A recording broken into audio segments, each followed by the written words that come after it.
We're here today because we've got Streets of Remembrance, and Finlay Street has been provided with Streets of Remembrance names and insignia. Now, what's really interesting is the Australian Women's Land Army didn't have a digital insignia, and our staff at Bundaberg Regional Council actually had to recreate the insignia and have it approved so that it could be used for Finlay Street. So it's fabulous that we've been able to do that to honour the Finlay family and their representation in our military forces. Our grandfather, Dave Finlay, was in World War I. He went in at 16, 17 years of age, and he was in the army as a medical bearer. Uncle Nev went into the army. Uncle Morris joined the Air Force, and Auntie Daff, God bless her socks, she was part of the Land Army. It's amazing, like as a child, even or as an adult, none of us ever heard about what they did. And it wasn't until I started doing the research for the Streets of Remembrance that I found out that Uncle Nev had been in the army, because it was never discussed. Auntie Daff went in as a 16, 17-year-old.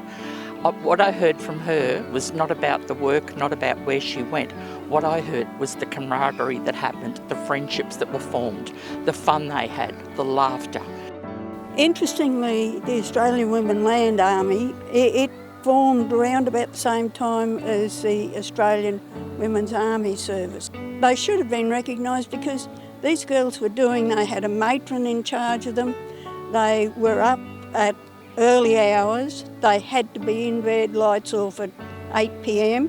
But I think it was about 1980 when they introduced the Civilian Service Medal, which recognised people who, on the home front, such as the Women's Land Army and all the girls in that, did great things towards the war effort.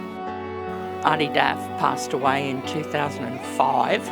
She had been tried to be acknowledged by the War Department that she had been part of the Land Army, because the girls, a lot of their records and stuff was lost because they moved from point A to point B. There was no formal register like they have with the Army and the Air Force or the Navy.